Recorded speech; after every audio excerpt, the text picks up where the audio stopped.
سنگینونه راته ټولې دنیا زما خلاف د فیصله ورکړې ټولې دنیا دې رانیغ کړې سنگینونه راته ټولې دنیا زما خلاف د فیصله ورکړې ما پکې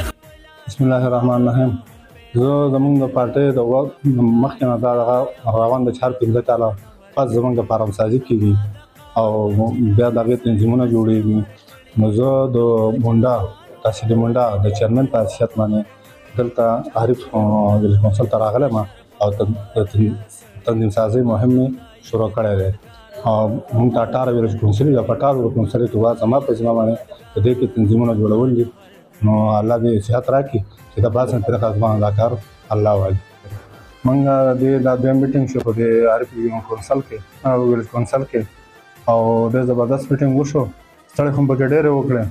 په الله تعالی خیر کړو بس موږ خپله فارمسازي چې کوم ده په اسان طریقه باندې دلته سرته ورسوه او کابینټ پکې جوړ شو چې د هغې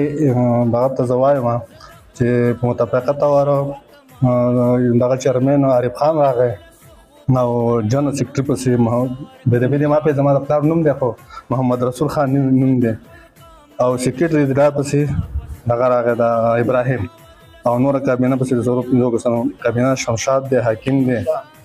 او دغه د ایاز خان دی جان ولید او شهزاده دی نو دا د خیر دا مکمل شو او دغه مو په د خاصم طریقه هم دا پروګرام سره ورسو جو کار بدای چې موږ ته بعد د ځینې نه حکم شوم د هدایت راکړي او هدایت ما دیو ته بیان کړ چې دیو ته به کاپین راځي او کور ته ورسې چې څوک نشنه لري هغه دا کاپین راکړي او د یو چاپی 25 پاڼې او دا غي 2.5 روپۍ دی د یو کاپای او خبر باقدار سم متباین چې را داسې نه جوړ سکتي ورنه ډکه او د دست پور کې نه پورې ډکه چې کوم نشنه سره د خپ خوشاله معنی ولا کوم کس کمزور دی او نشنه دی کوم دغه پر خیال تاسو خپل جواب خاصه راکړه خو دا کاپین مړای کوي او به موږ تاواله په دې فرانسوي کې د هدایت دا چې تاسو خپل ټیک ټاک باندې هر سړی ورشي چې کوم نشنه دی د هر